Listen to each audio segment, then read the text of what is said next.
नमस्कार, मैं पंकज कुमार। स्वागत है आपका हमारे कार्यक्रम प्रगति की राह पर में।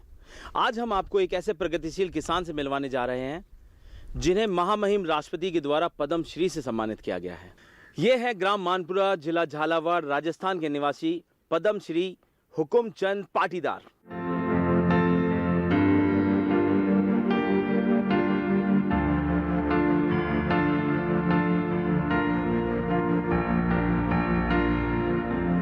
ये अपने खेत में सर्वाधिक मसाला फसलों की खेती करते हैं। इन फसलों को प्रोसेस कर विदेशों तक भेजते हैं। इसके साथ ही इन्होंने एक ऐसी बीज उपचार की विधि का इजाद किया है जिसके माध्यम से न केवल फसलों का उत्पादन बढ़ा है बल्कि रोग मुक्त भी हुई है। ये विधि फसल के लिए बहुत ही लाभदायक है। इन्होंने प्राकृतिक एवं गोवंश आधारित खेती को अपनाया जिससे खेती में लागत कम हुई है, जिसको देखकर कई किसान प्रेरित हुए हैं। प्राकृतिक एवं गोवंश आधारित खेती के लिए महामहिम राष्ट्रपति द्वारा इनको पद्म श्री से सम्मानित भी किया गया है। तो आइए मिलते हैं पद्म श्री हुकुमचंद पाटीदार से और इनसे बात कर रहे हैं हमारे सहयोगी क्षितिज कुमार।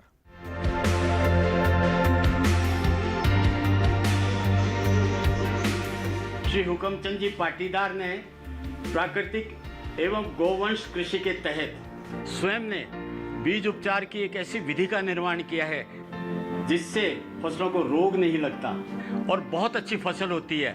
आइए हम स्वयं हुकुमचंद पाटीदार से समझें कि उन्होंने ये जो बीज उपचार की विधि का निर्माण किया है इससे हमारे किसानों को क्या फायदा हो सकता है। हमारे भारतीय संस्कृति के अंदर गौ का बहुत बड़ा महत्व है। इसके गोबर की खाद से खाद बनाना, कंपोस्ट बनाना, इसके गौमूत्र से हमें कुछ खेतों में कीड़े मकोड़ों को दूर हटाने के लिए कुछ औषधियां बनाना, ऐसी अनेक चीजें गोवंश आधार से हमें प्राप्त होती है। ये सब चीजें हमारी कृषि के अंदर एक बहुत ही लाभकारी चीजें पाई गई है और इनका प्रयोग हम हमारे फार्म में एक पंचगव्य के रूप में हमारी धरती को अमृत पानी तैयार करने के लिए तैयार करते हैं, जो भगवान को एक पंचामृत चढ़ता है।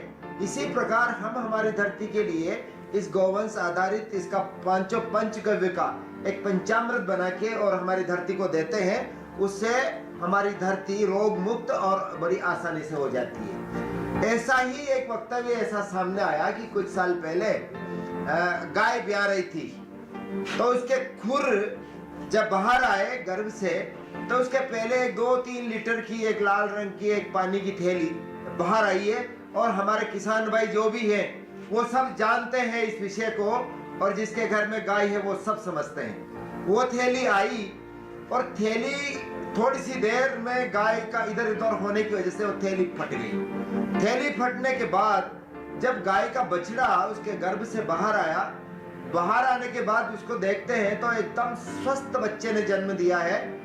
मगर उसका महत्वपूर्ण विषय ये था कि जिस नर सांड ने जिस गाय के गर्भ में जिस बीज का प्रत्यारोपण किया है वह बीज उस पानी की उस थैली में विकसित होता हुआ 10 महीने में वो एक ऐसा विकसित बच्चे के रूप में उसका विकास हुआ और उस गाय ने स्वस्थ बच्चे को जन्म दिया।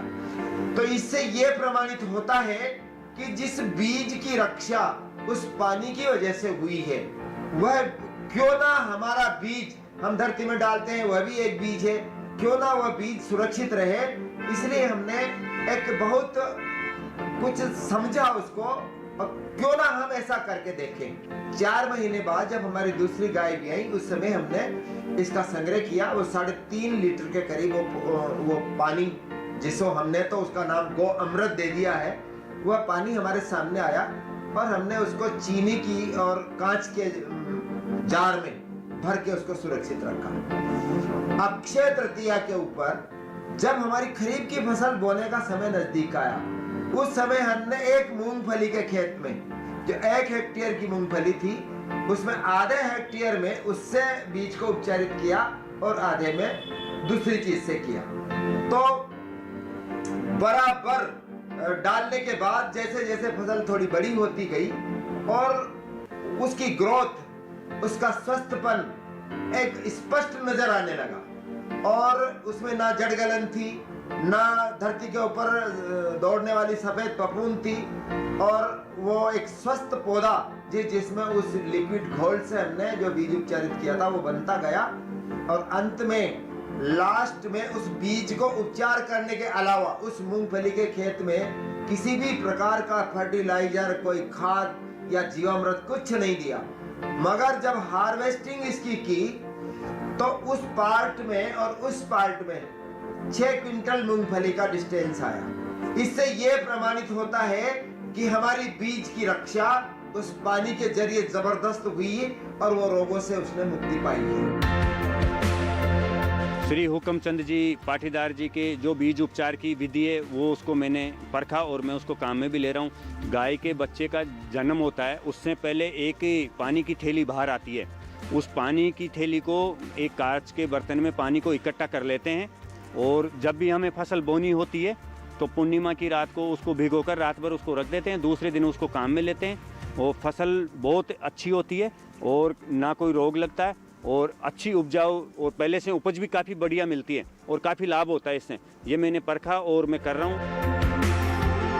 इस बीज उपचार की विधि के बारे में जब हमने किसान संघ के अखिल भारतीय बीज प्रमुख कृष्ण मुरारी और कृषि विशेषज्ञ भंवरलाल शर्मा से बात की तो उन्होंने बताया, बीज को जो शोधन करते हैं इसकी उन्होंने बहुत अच्छी प्रक्रिया निर्माण की, गौ आधारित है और फिर उसी के आधार पर उसको फिर बाद में गौमूत्र और गोबर से ही तैयार करके खाद में उसको फिर उगाते हैं तो बहुत अच्छा उगता है और पैदावार बहुत अच्छी, फसल बहुत अच्छी पैदावार देती है। यानी उत्पादन पहले से अधिक बढ़ जाता है। बीजोपचार होना यह बीज के लिए बहुत ही उपयोगी एक उपक्रम हमारे हुक्म जी पाटीदार ने इसमें तैयार किया है। जैविक खेती में सर किसान भाई मुख्य काम करते हैं कि रसायनों का प्रयोग बंद कर देते हैं। तो रसायन का प्रयोग जब बंद होता है तो बीज उपचार और कीट और रोग को रोकने के लिए उनके पास कोई न कोई विकल्प चाहिए। तो इसमें सबसे बड़ी चीज़ बुआई के समय बीज उपचार है। तो जैसे पाटीदार साहब कर रहे हैं, बीज उपचार के अंदर जो नई गाय जब प्रेग्नेंट होती है और उसका बछड़ा होता है उस समय ये जो जेरी जिसे बोलते हैं, जर जिसे बोलते हैं देसी भाषा में, उस जर के पानी का प्रयोग बीज उपचार के लिए कर रहे हैं। और ये वैज्ञानिक तरीके से उपयुक्त भी है क्योंकि जो जर होती है उसमें कई प्रकार के न्यूट्रिशनल तत्व पाए जाते हैं और इन न्यूट्रिशनल तत्वों को जब बीज के ऊपर कोटिंग लगाई जाती है एक तरह से टीके के रूप में, तब वो बीज जब जर्मिनेट होता है तो उसको रोगों से जो है वो सुरक्षा प्रदान करता है।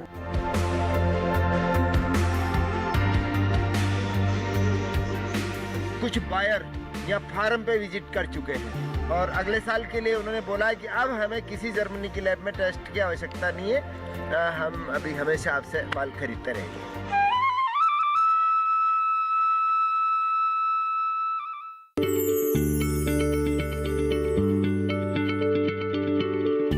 क्या आप किसी बीमारी से परेशान हैं? चाहते हैं डॉक्टर की सलाह? तो हम हैं आपके साथ, बताएंगे आपको जीने की राह। समस्याएं आपकी, समाधान देश के मशहूर विशेषज्ञों के। घर बैठे बात करें देश के जाने माने डॉक्टरों से।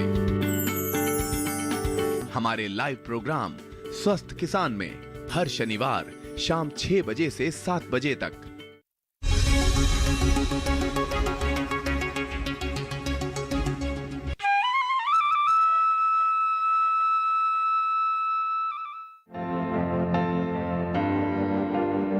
हुकुमचंद पाटीदार जैविक खेती द्वारा शुद्ध मसालों का उत्पादन करते हैं जिसकी मांग देश से लेकर विदेश तक है।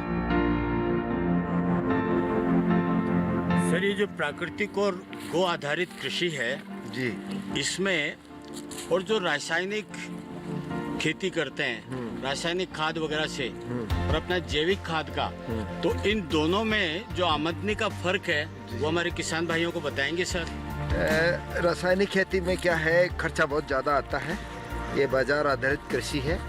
गोवंश और प्रकृति की जनी जो कृषि है इसमें थोड़ा खर्चा नहीं आता है।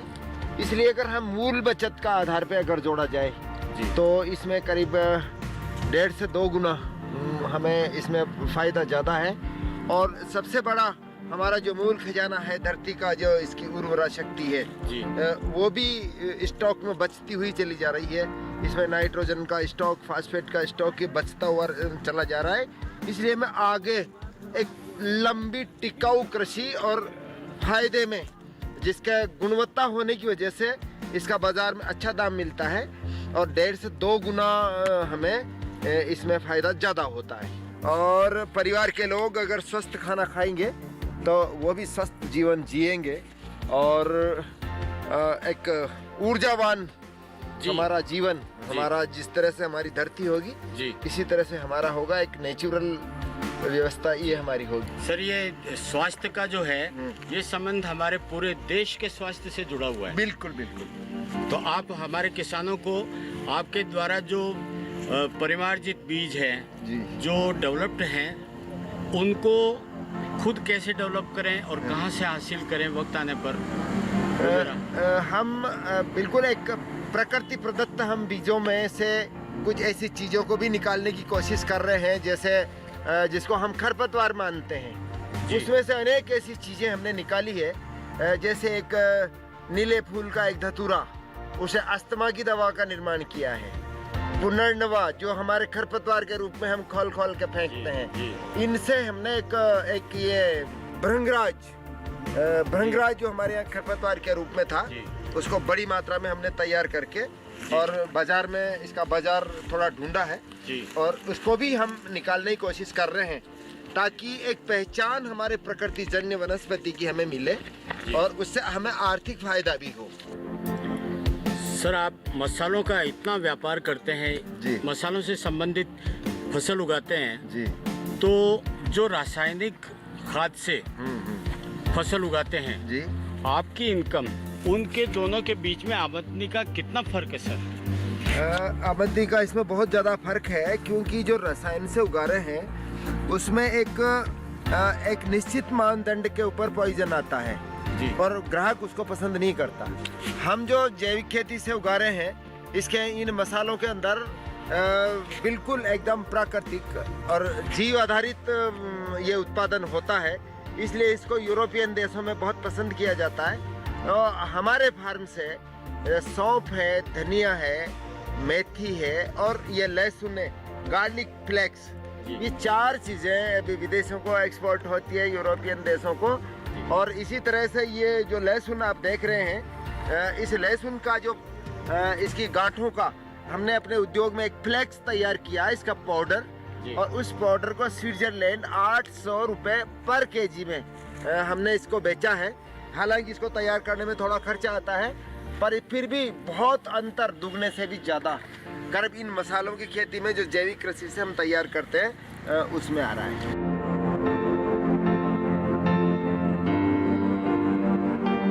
सारे मसालों का बाजार जो है वो अपने देश में भी और विदेश में भी है। जी जी। उसमें पर्टिकुलर जो आप ये बनाते हैं, फसल उगाते हैं, इसमें अलग अलग मसालों में कितना मार्जिन किसानों को मिल सकता है जो रासायनिक से करते हैं?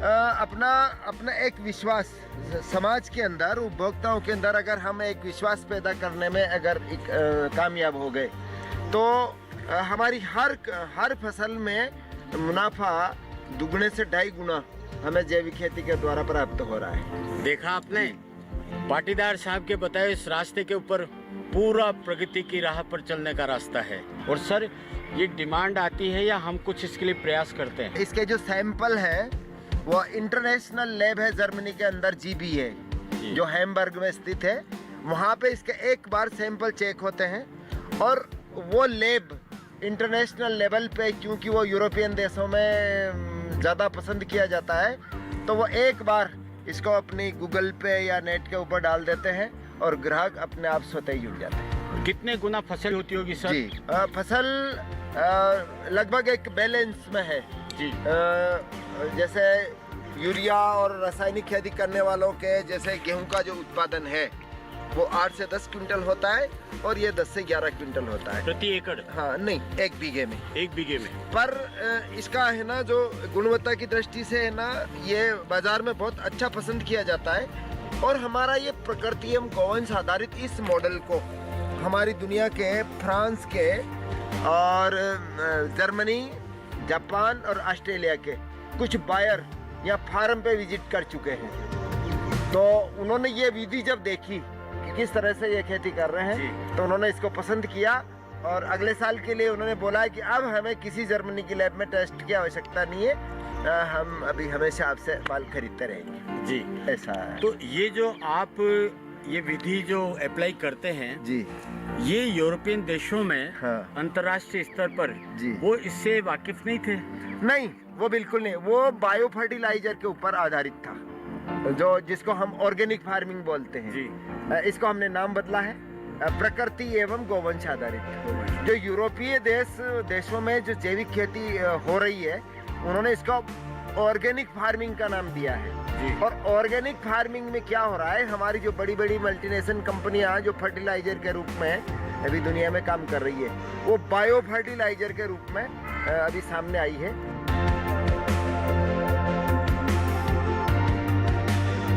इसके सारे गुण समझने के बाद हमारे पास है ना, जो बोते समय ही इसकी बुकिंग हो जाती है और हमें है ना बहुत हम सप्लाई इसकी बहुत बड़ी मात्रा में दे नहीं पाते हैं।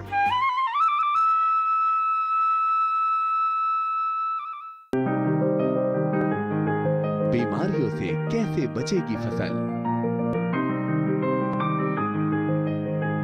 मवेशियों की मुश्किलों का क्या है हल, कहां से लाएं बीज, कितनी लगेगी खाद, किसानों के हर फोन का विशेषज्ञ देंगे जवाब। देखिए हेलो किसान लाइव सोमवार से शुक्रवार शाम 6 बजे।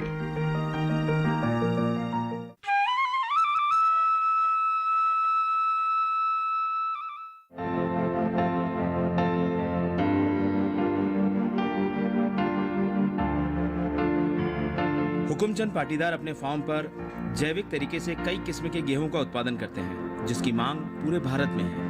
ये जो गेहूं है जी, इसके बारे में बताइए, इसकी किस्म और इसका मार्केटिंग वगैरह आप किस तरीके से इसको देते हैं? भारत में एक गेहूं की बहुत पुरानी एक हमारी देसी प्रजाति थी जो MP शरबती के नाम से जानी जाती थी। वो उसकी हाइट थोड़ी बड़ी हो जाती थी, इसलिए हमारे जो हरियाणा का जो एग्रीकल्चर यूनिवर्सिटी ने है, इसकी हाइट को थोड़ा कम करके और इसको रिसर्च के माध्यम से इसका RJ 1544 के नाम से इस वैरायटी को विकसित किया है। तो ये MP शरबती की सेकंड वैरायटी है और ये खाने में इसकी हाइट को टेस्ट करने से इसकी पैदावार बढ़ी है और ये खाने में इतना टेस्टी है कि हमारे बाजार में है ना लोग इसको ढूंढते रहते हैं खाने के लिए। तो ये हमारी जो बहनें यहाँ पे जो गुड़ाई कर रही है, ये MP शरबती की वो रिसर्च की सेकंड वैरायटी है जो 1544 के नाम से जानी जाती है। एक किस्म उस साइड में, उस बबूल के पेड़ के साइड में है, वो हम महाराष्ट्र से लाए थे। उसको ज्वार के दाने जैसे दाने निकलते हैं। अभी हम घर पे चलेंगे तो आपको वो वैरायटी दिखाएंगे। वो एकदम शुगर फ्री है, उसमें ग्लूकोन की मात्रा बिल्कुल 20% है, 20% है। इसलिए उसका अगर हम रोटी के रूप में, दलिए के रूप में अगर उसका अगर हम खाते हैं तो हमारी शुगर है ना, डायबिटीज नियंत्रण में रहती है। तो ये एक खाद्यान्न की एक विशेषता है। और वो गेहूं तो अभी 60 रुपए किलो में भी बहुत मुश्किल से मिल पाता है जी, पर अभी हमने बोया है और बिल्कुल ज्वार जैसा उसका दाना है एकदम। आप देखेंगे तो आप भी ताज्जुब करेंगे कि ये भी कोई गेहूं है। देखा किसान भाइयों, एक शरबती गेहूं और दूसरा वो गेहूं जिसमें डायबिटीज नहीं हो सकती, खाली 20% की शुगर की मात्रा होती है। कितना स्वास्थ्यवर्धक है। हुकुमचंद जी का यही तो कमाल है। आपको आमदनी भी होगी, देश का स्वास्थ्य भी अच्छा होगा। और देखिए, ये जो गेहूं काम में लेते हैं उसके आगे तक का सोच कर लेते हैं कि देश के भी काम आए, स्वास्थ्य भी अच्छा रहे और आमदनी भी अच्छी हो। सीखने लायक बात है। आप ये बताने का कष्ट करेंगे कि कितने बीघा में आपने ये गेहूं बोया हुआ है और इससे कितनी आमदनी होती है? ये हमने अभी हमारे फार्म के ऊपर 4 तरह की वैरायटी है जी, और लगभग एक एकड़ में ये सब है जी। अलग अलग 4 तरह। एक काले रंग का गेहूं है, वो भी एक दूसरे फार्म पे है। वो कैंसर प्रतिरोधी गुण उसके अंदर है विशेष रूप से जी। तो उसका रंग काला होता है, रोटी भी काली होती है, नरम होती है जी, स्वादिष्ट अच्छा है। और वो भी एक तरह से औषधियों के रूप में है ना, जो हमारे अभी बाजार में बिकता है। अब इसका इनकम का ये हमारे 1 एकड़ में 22 से 23 कुंटल के लगभग इसकी औसतन पैदावार होती है। सभी गेहूं लगभग कोई 19-20, कोई थोड़ा कम थोड़ा ज़्यादा, पर लगभग 22 क्विंटल, 20 से 22 क्विंटल इसकी औसत पैदावार होती है। हाँ, प्रति एकड़ होती है, पर इसका बाजार हमें बहुत हाई लेवल पे मिलता है। जो किसान के पास जो ओरिजिनल इनकम है पैसों की दृष्टि से अगर देखें तो इसका प्रति एकड़ आप मानिए कि 1 एकड़ में करीब 1-1.25 लाख रुपए का ये हमारे पास हो जाता है। ये एक रसायन मुक्त गेहूं है। इसके अंदर ये जहरीली खेती से मुक्त है और प्रकृति की गोद में ये तैयार हुए ये पौधे इतने गुणवान है कि हमने इसके गेहूं के दानों को अभी कलकत्ता की, बंगाल की लैबों में भी इसको टेस्टिंग करवाया है। तो इसके सारे गुण समझने के बाद हमारे पास है ना, जो बोते समय ही इसकी बुकिंग हो जाती है और हमें है ना बहुत, हम सप्लाई इसकी बहुत बड़ी मात्रा में दे नहीं पाते हैं, पर अगर सारे किसान भाई अगर इस तरह से गुणवत्ता से परिपूर्ण अगर खाद्यान्न का अगर हम उत्पादन करते हैं और उपभोक्ता अगर हमारे फार्म पे, हमारी कार्यप्रणाली के ऊपर अगर विश्वास करता है, तो मैं कहता हूं कि मोदी जी ने 2022 तक कृषि की आय दुगनी करने के लिए बोला है। यह दुगनी नहीं 3 गुनी हो जाएगी, ये मेरा मानना है। सर, आपको पद्मश्री प्रकृति और गो आधारित कृषि के लिए मिला है, तो आप हमारे किसान भाइयों को जरा इस बारे में बताएंगे सर। वर्तमान समय में हम जिस कृषि का प्रयोग पूरे देश में कर रहे हैं वो इतनी खर्चीली हो चुकी है कि उसका लागत मूल्य ही गेहूं के उत्पादन में 32 रुपये किलो तक पहुंच रहा है और ये एक बाजार आधारित कृषि है। इसमें देश की या विदेश की जो मल्टीनेशनल कंपनियों के जो आदान बनते हैं वो डाले जाते हैं और किसान के लिए ये बहुत खर्चीली कृषि है। हमने जो प्रकृति एवं गौवंश आधारित जैविक कृषि का जो एक प्रयोग हमारे फार्म के ऊपर किया है, इसमें इस कृषि में लागत मूल्य, चूँकि ये हमारे खेत खलिहान, हमारे खेतों से पेड़ पौधों के पत्ते, हमारा अपना बीज, इन सब को हमारे ही फार्म के ऊपर तैयार करके और इसको चालू किया गया है और ये खर्चे में बहुत कम आई है। इसके ऊपर सिर्फ 11 रुपये पर केजी अभी गेहूं का खर्चा आया है, इसलिए ये किसान के लिए बहुत फायदेमंद भी है और उपभोक्ताओं के लिए ये एक जहर मुक्त खाद्यान्न जो हम किसान तैयार करते हैं, इसमें हमारा बहुत देश का, विदेश का और हमारे पशुधन का, हमारे पशु पक्षियों का, सबका जीवन का एक उत्थान इस विधि से होगा और किसान के लागत मूल्य कम आने की वजह से वो आर्थिक दृष्टि से बहुत मजबूत होगा।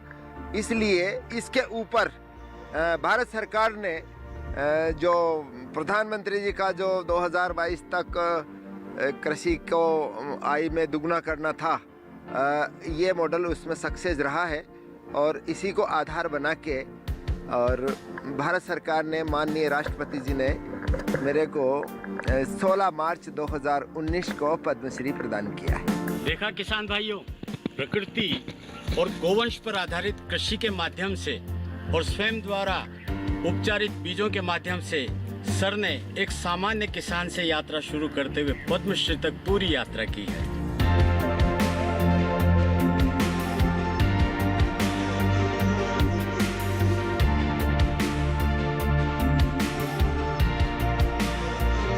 तो देखा आपने, हुकुमचंद पाटीदार जी प्रकृति और गोवंश आधारित खेती करके बहुत लाभ कमा रहे हैं। इनके द्वारा उपचारित बीज की विधि को अपनाकर आप भी बहुत लाभ कमा सकते हैं। हमारे इस कार्यक्रम की अगली कड़ी में हम आपको मिलवाने जा रहे हैं एक और प्रगतिशील किसान से, जो कि अनेक तकनीक अपना करके खेती करते हैं। ये हैं ग्राम विनायगा, जिला आगर, मध्य प्रदेश के निवासी राधेश्याम परिहार। तो देखते रहिए हमारा कार्यक्रम प्रगति की राह पर।